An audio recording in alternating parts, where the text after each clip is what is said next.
السلام علیکم ورحمۃ اللہ وبرکاتہ نحمدہ ونصلی علی رسولہ الکریم اما بعد۔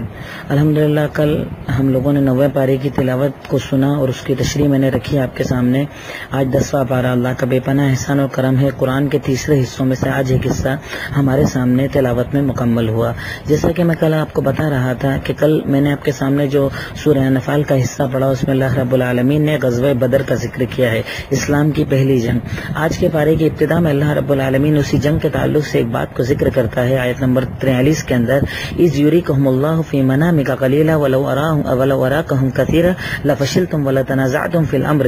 اللہ رب العالمین ایک اپنی چیز ایک خاصیت بتا رہا ہے کہ غزوہ بدر کے وقت اللہ رب العالمین نے اللہ کے نبی محمد الرسول اللہ صلی اللہ علیہ وسلم کو ایک سپنا دکھایا، اور سپنے میں دکھایا کہ دشمن بہت کم ہے، یعنی ان کی تعداد بہت کم ہے اور تمہاری تعداد زیادہ ہے، تاکہ ہمت آ جائے۔ اور اسی طریقے سے اللہ تعالیٰ نے جب جنگ شروع ہوئی تھی تو ابتدا کے اندر بھی مسلمانوں کو یہ دکھایا تھا کہ تعداد تمہاری زیادہ ہے اور دشمنوں کی تعداد کم ہے، اور اس کا مقصد کیا، تاکہ مسلمانوں کے اندر روب آ جائے، طاقت آ جائے، بزدلی نہ آئے، ڈر نہ آئے۔ تو یہ اللہ رب العالمین کا ایک انعام تھا اس جنگ کے اندر۔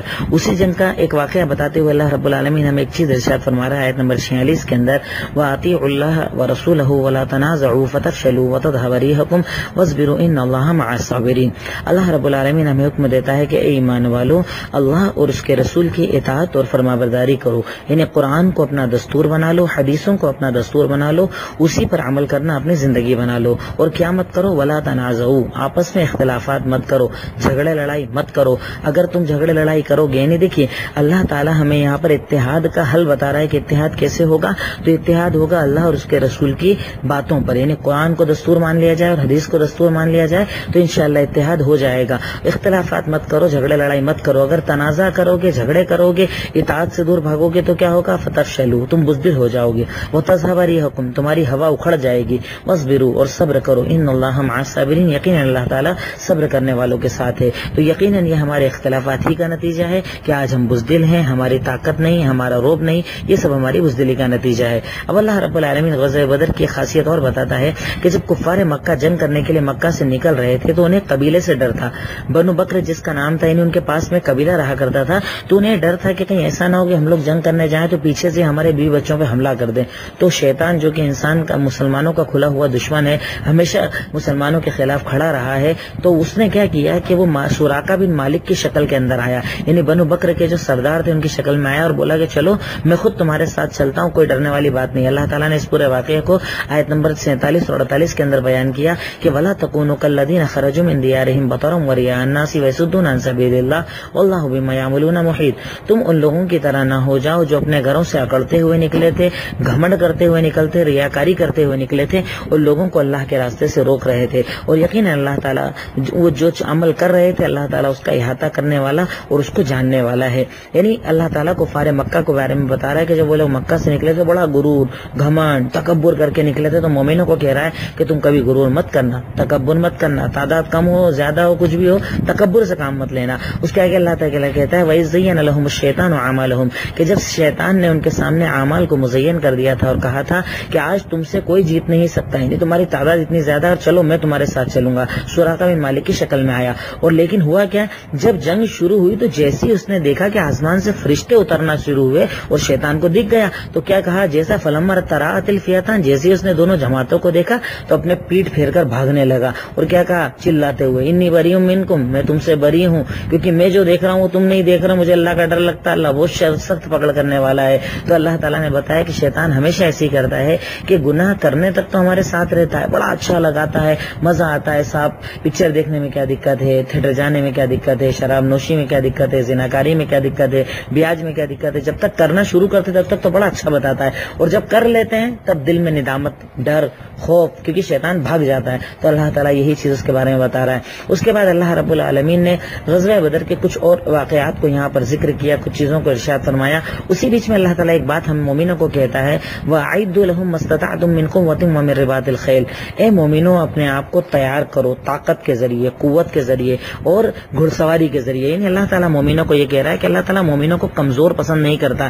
اللہ تعالیٰ چاہتا ہے کہ مومن ہمیشہ قوی رہے، جیسا کہ حدیث کے اندر بھی آتا ہے المؤمن القوی خیر من المؤمن الضعیف. اللہ رب العالمین کی نظر میں طاقتور مومن جو ہے وہ جو یعنی بالکل ضعیف کمزور مومن ہوتا ہے اس سے زیادہ بہتر ہے. تو اللہ کہہ رہا ہے کہ طاقت، قوت، گھڑ سواری، بھئی آج کے تاریخ میں دیکھا جائے تو گاڑی وغیرہ جو چلاتے ہیں، ڈرائیونگ ہے، جیسا کہ نبیوں کی سنت میں بھی رہا ہے کہ تیر اندازی ایک مومن کو آنا چاہیے، اسی طرح گھڑ سواری آنا چاہیے اور تیراکی آنا چاہیے. تو آج کے دور سے دیکھا جائے تو نشانے بازی اس کو آنا چاہیے. کتنی ساری کلاسز ہوتی ہیں. یعنی اپنے آپ کو اس انداز میں آدمی مومن تیار رکھے کہ ہر وقت تیار ہونا چاہیے. کبھی بھی اللہ رب العالمین کے اوپر اگر اس کی جان، مال، عزت پر کوئی بات آ جائے، جیسا کہ آج آپ دیکھتے نہیں ہیں کئی تنظیمیں ہیں ہمارے یہاں پر کام کر رہی ہیں اور وہ سیلف ڈیفنس کے کورس کرواتی ہیں، سکھاتی ہیں. تو اللہ تعالیٰ ہمیں یہی کہہ رہا ہے کہ مومن کو سیلف ڈیفنس آنا چاہیے، ہمیشہ اپنے آپ کو تیار رکھنا چاہیے.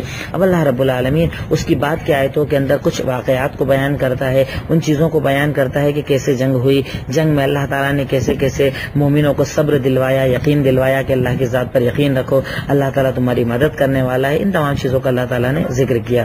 اس کے بعد آج ہمارے سامنے سورہ توبہ کی شروعات کی گئی.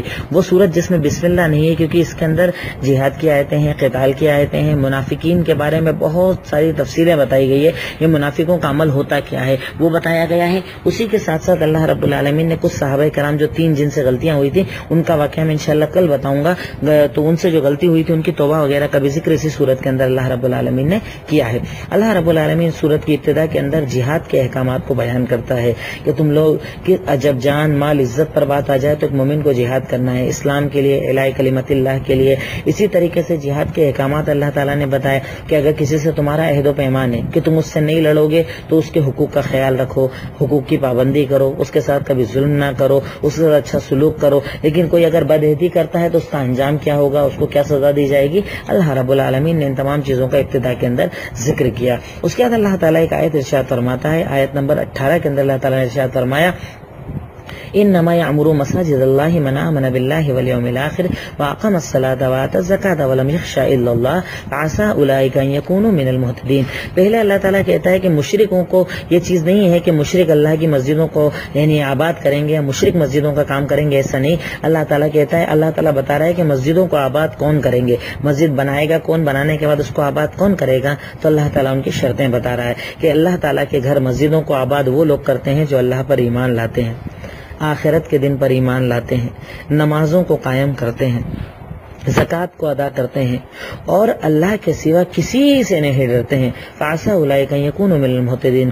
تو یہی وہ لوگ ہیں کہ ہو سکتا ہے انشاءاللہ یہ لوگ کامیابی کے راستے پر آ جائیں گے. تو اگر ہم چاہتے ہیں کہ اللہ تعالی ہمیں پسند کرے، ہدایت دے، دین دے، شریعت دے اور ہم مسجدوں کو آباد کریں، تو اللہ تعالیٰ کہتا ہے ایمان لاؤ اللہ پر، آخرت پر، نمازیں قائم کرو، زکوٰۃ ادا کرو اور اللہ کے سوا کسی کا ڈر نہ رکھو. آج ہمارے پاس یہی تو مسئلہ ہے سب سے بڑا، بزدلی، ڈر، خوف، دنیا کا ڈر، شیونگ بنا لی، دنیا کا ڈر، کپڑے غیروں جیسے پہن لیے، دنیا کا ڈر، لون لے لیا، دنیا کا ڈر، دنیا کا اسٹیٹس کا ڈر. ہر حرام کا کام ایک مومن کرتا ہے کیونکہ اصل میں اسے اللہ کا ڈر ہی نہیں ہے، اللہ کا خوف ہی نہیں ہے. اور یاد رکھو جو اللہ سے ڈرتا ہے وہ کبھی کائنات میں کسی سے نہیں ڈرتا. صحابہ کرام میں جو جیداری تھی اس کی وجہ یہ کہ وہ صرف اللہ سے ڈرتے تھے، اللہ کے علاوہ کسی سے نہیں ڈرتے تھے، کیونکہ وہ مانتے تھے کہ عزت دینے والا بھی اللہ ہے اور ذلت دینے والا بھی اللہ ہے. اللہ رب العالمین اسی آیت کے اندر ہمیں اسی بات کو اور تفصیل سے بتا رہا ہے.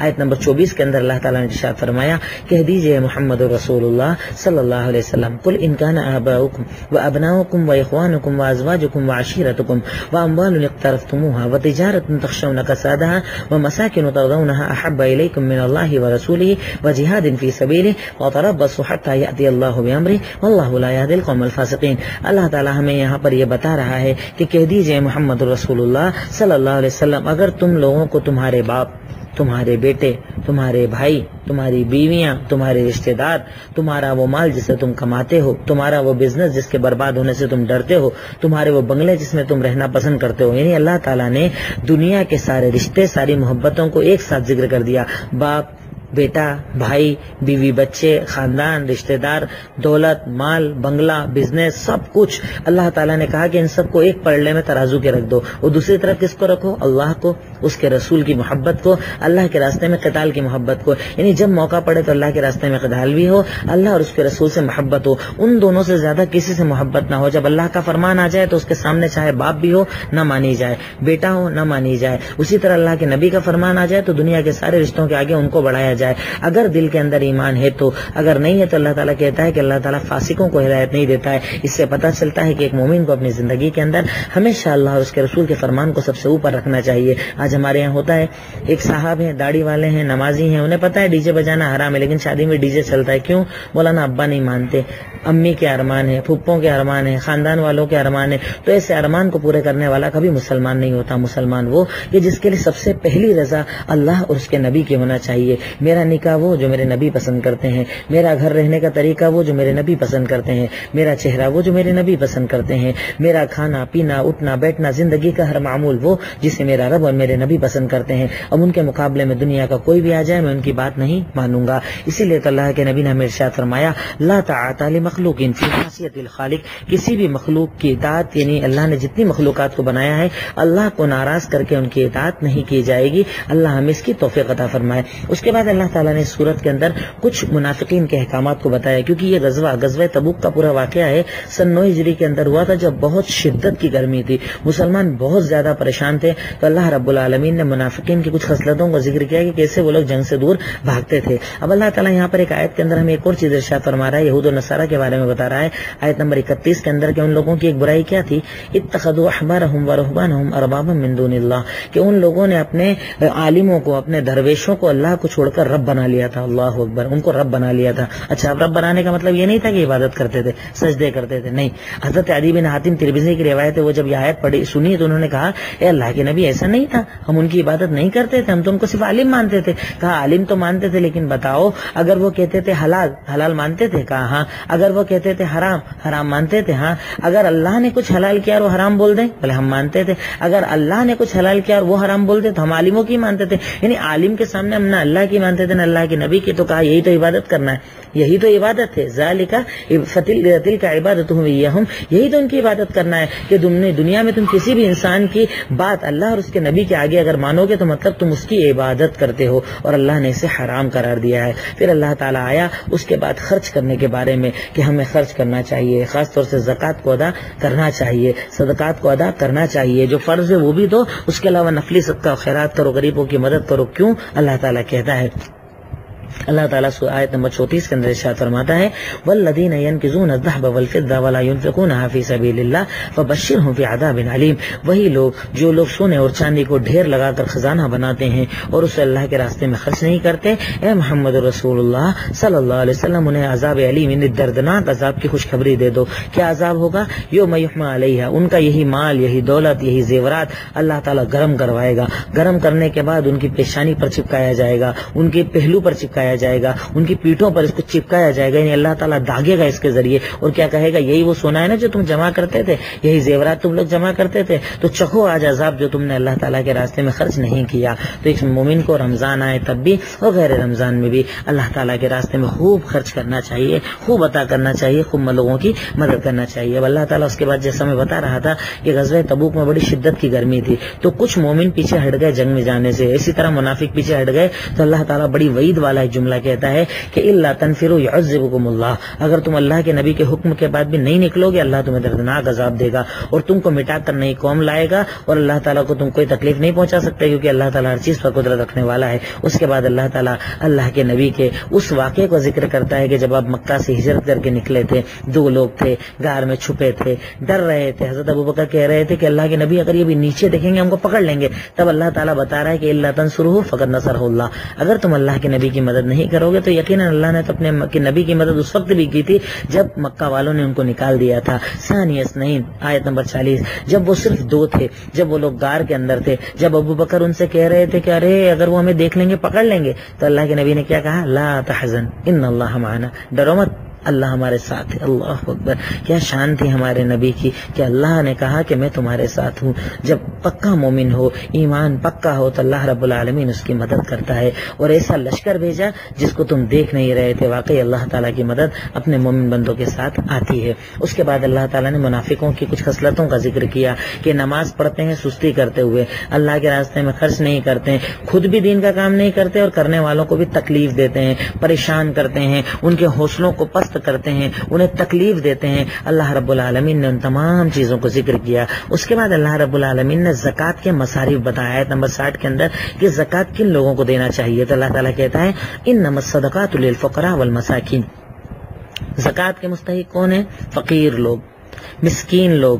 زکوٰۃ کی وصولی پر جن کو نوکری دی جائے ان کی نوکری کی سیلری اس سے دی جا سکتی ہے. والمؤلفۃ قلوبہم، ایسا غیر مسلم جس کا دل اسلام کے قریب ہو اس کی مدد کی جا سکتی ہے. وفی الرقاب، گردنوں کو آزاد کرانے میں، غلاموں کو، جیسے آج ہمارے دور میں اگر کوئی بے گناہ پھنسا ہوا ہے اس کی آزادی میں. والغارمین، قرض داروں کے قرض کی ادائیگی میں. وفی سبیل اللہ، وہ لوگ جو اللہ کے راستے میں قتال کرتے ہیں ان لوگوں کو. وابن السبیل، مسافروں کو. یعنی یہ 8 طرح کے لوگ ہیں جن کو زکوٰۃ میں سے مدد کی جا سکتی ہے. فقیر کو، مسکین کو، سیلری جو لوگ زکوٰۃ وصول کرتے ہیں ان کی سیلری دینے کے لیے. ایسا غیر مسلم جس کا دل اسلام کے قریب ہے اس کی مدد کر سکتے ہیں.